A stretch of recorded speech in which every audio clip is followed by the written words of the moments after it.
Tragedi Perang Dunia memberi impak kepada jagat raya. Sifat egosentrik manusia memberi padah kepada sekeliling mereka. Betapa peritnya keadaan mereka yang tidak bersalah menahan gering, derita, ketakutan dan amarah yang tersemat dalam jiwa.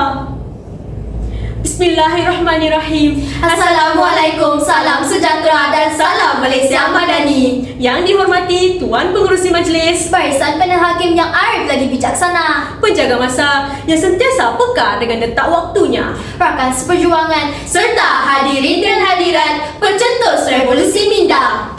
Selepas tercapainya keamanan, kebanyakan negara bimbang akan cara untuk memulihkan negara mereka. Ada yang berkata mereka memerlukan beratus-ratus tahun untuk melaksanakannya. Tetapi ada beberapa negara berjaya memulihkan negara mereka dengan hanya beberapa dekad sahaja. Malaysia pula bakal genap 66 tahun merdeka. Belum pernah dirana oleh mana-mana negara. Tetapi mengapa? Mengapa nilai murni dan perpanduan di kalangan masyarakat kini masih di kelas ketiga? Hadirin dan hadirat sekalian, sebelum padau perbincangan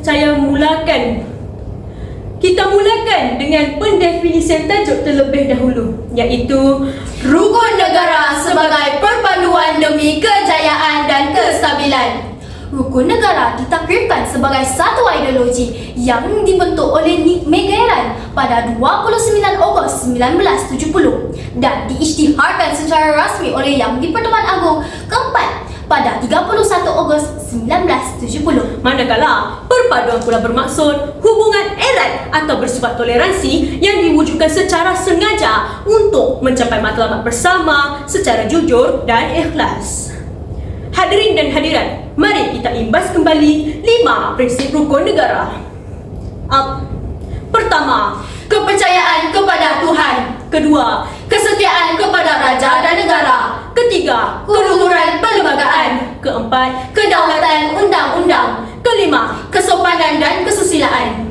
Persoalannya, mengapakah prinsip-prinsip ini signifikan? Mengapa? Mari saya jelaskan. Saya yakin bahawa rakyat Malaysia ini mempunyai pegangan agama tersendiri. Intisal ini membentuk seorang yang molek, baik dan indah, mewujudkan keharmonian kaum. Jadinya, agama apakah yang mengarahkan rakyatnya atau pengikutnya untuk melakukan kemungkaran? Ayo kita ke prinsip kedua. Prinsip kedua menyatakan bahawa raja merupakan simbol perpaduan. Dan sebagai rakyatnya, kita harus akur dan patuh akan titah baginda. Prinsip ketiga menunjukkan perlembagaan ini tinggi nilainya. Perlembagaan itu adalah landasan untuk melindung hak mujtama. Prinsip keempat, kedaulatan undang-undang. Undang-undang adalah pegangan hidup. Undang-undang juga adalah untuk menjaga keamanan dan termaktub dalamnya hukuman setimpal. Akhir sekali, rukun yang kelima, kesopanan dan kesusilaan. Prinsip ini ditegaskan untuk melahirkan anak bangsa yang bersifat mahmudah. Sementara seantero dunia terpesona akan sifat mahmudah kita. Tidak percaya? Cuba kalian bertanya kepada pelancong yang datang ke Malaysia. Rangkuman hadirin sekalian, mauduk pidato ini, tidak perlu kita terbang ke langit untuk menggapai secebis perpaduan, kerana rukun negara ada dengan kita sewaktu kita sedang berputus asa untuk mulakan dan meneruskan hidup dalam persengketaan.